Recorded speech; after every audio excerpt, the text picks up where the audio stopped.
Penguin Random House Audio presents A Dirty Guide to a Clean Home, Housekeeping Hacks You Can't Live Without, by Dilkes Pateras with Carla Sosenko. This is the author, Dilkes Pateras. Note to listeners, this audiobook includes a bonus PDF with helpful instructions, lists, and charts from the book. To my children, whom I love with every ounce of my being, Morgan, Noah, and Aiden, you know which one of you is my favorite. And to my beautiful Trace, who I met on a dancing app for children, I love you more than coffee, but please don't make me prove it. Introduction. The Birth of the Laundry Lesbian. You know those signs some people have hanging in their homes? The ones that say things like live, laugh, love, or home is where the heart is? Perhaps you're someone who has one or more of those signs. No disrespect. Home is where the heart is. I, too, want to live, laugh, love. But the one sign that I take issue with, and if it's hanging in your home, I apologize in advance, is the one that says, please excuse the mess. We're making memories. I hate that sign. It's the worst quote ever. Please excuse the mess. We're making memories. No, you aren't. At least not good ones. You're living in chaos, and those are the memories you're making. I hate the idea that you can't be making memories while also keeping a neat home, because you can. In fact, I think you can make even better memories, with less stress, anxiety, and worry in a tidy home.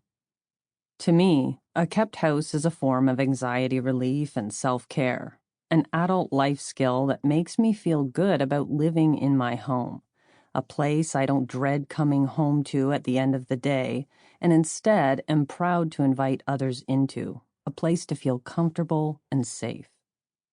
If your house is in disarray, it can be hard to know how you got here. Surely, your house wasn't always such a mess. A messy home can be paralyzing.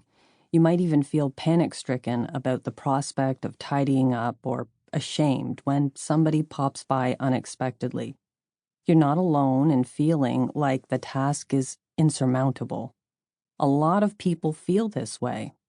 Imagine for a minute that you are pushing a shopping cart filled with bags of cement up a steep hill on a rainy day, wearing Crocs. You swore you would never leave the house in. This is what adulting can feel like. And maybe no one ever prepared you for it. Is there a secret? Why do I feel like I'm not in the know, you may wonder. Some people make it look so easy. Did I miss the memo? Why don't they teach this in school? Worry no longer. I'm here to prepare you, tell you there is a secret.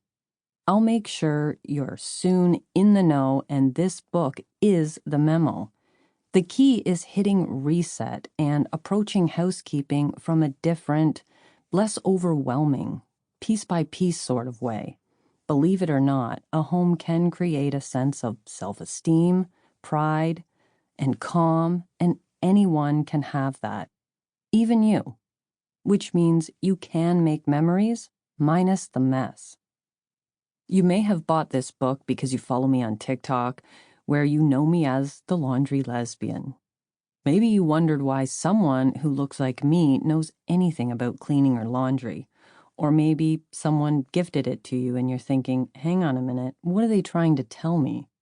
It's not every day that a heavily tattooed, middle-aged lesbian mother of 3 is presented as a lifestyle guru. But here I am, the voice of authority behind the book you're listening to right now. I gained a large following on TikTok in 2020 because I folded a fitted sheet to soothing music with a wink and a pat, and then patched a hole in my wall while making as many jokes as possible about my enormous cock. Who knew that so many people would be interested in tips and tricks around the home while laughing at my juvenile jokes? But what has surprised me the most is how many people were genuinely hungry for the information. A frequent comment on my TikToks has been, what is this sorcery? which always makes me laugh because it implies that I'm somehow performing magic tricks. To me, housekeeping isn't magic. It's just something I was taught. I'm not a gatekeeper. I want to break the magician's oath and let the secret out. I was seeing TikTok after TikTok with questions directed to me, things like, how do I remove this stain? Or what's the best way to fold a towel? One woman's post really struck an emotional chord for me. Her TikTok was about how she grew up in a disorganized, dirty house and her parents were hoarders. She wanted to break the cycle but didn't know how. Living in that environment, she had never been taught at home or at school. And here she was turning to TikTok for advice. That's not the part that made me emotional. Asking for help is a brave thing. What made me emotional was the shame that came along with not knowing these things. How to organize a closet, keep your whites white, repair your dishwasher, that adults were supposed to know. This is one of the many stories that made me resolve to help people see that housework isn't sorcery. There's no need for shame, and successful adulting is an attainable goal. So maybe you're a fan wanting more. Maybe you were right to purchase this book. Or maybe someone gifted it to you, not because they wanted to offend you, but because they wanted to help you. I know that the tips and techniques will be useful, transformative even, for all of you. I hope this can be the most helpful book you've ever listened to. So, how did I get here? How did I learn everything I know? Let me tell you about who I learned most of it from. Her name was Gladys. She was my grandmother, and I affectionately called her Nan. My Nan was the one who inspired my passion for housework and home maintenance. Let me paint you a picture of Nan. She worked full-time for Hallmark Cards, and this was back in the day where she was on the production line making cards by hand. You've never seen anyone with as many paper cuts on her hands as my Nan. She was allowed to take home 2 cards a week, which she organized in boxes, always ready with a card for any occasion. Birthday, wedding, get well, Hanukkah. Even though she didn't know anyone Jewish, she was ready. As a kid, I spent a lot of time at Nan's house. I would watch her strategically move through the house on a very tight cleaning schedule.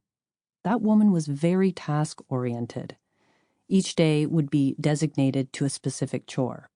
Mondays was dusting, Tuesdays was floors, and these tasks were just in addition to her everyday keep-ups.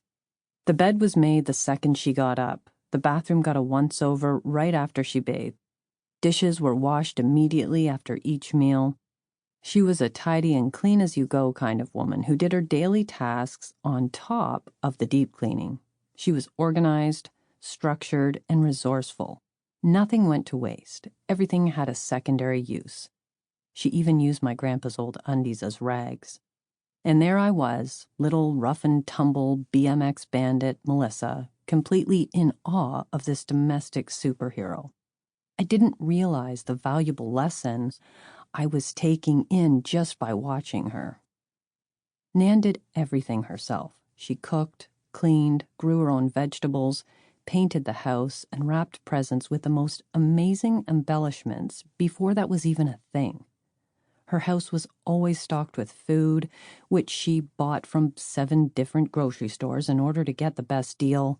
She sewed, repaired things, made her own cleaning products, all while saving money and being efficient. This is a woman who didn't have many modern conveniences. She didn't have a dishwasher, a modern washing machine, or a dryer. She scrubbed stains out of clothes on a washboard and put them through a wringer and hung them to dry and then ironed everything. She had tips and tricks for everything to do with cleaning. I picked things up along the way because I loved spending time with her. She made me feel safe, and the routine of cleaning and organizing helped calm my chaotic brain. I'm grateful to have had her as a role model. Not everyone is as fortunate.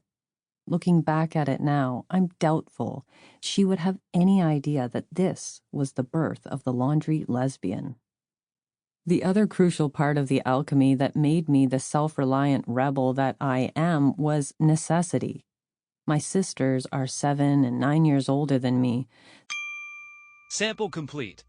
Ready to continue?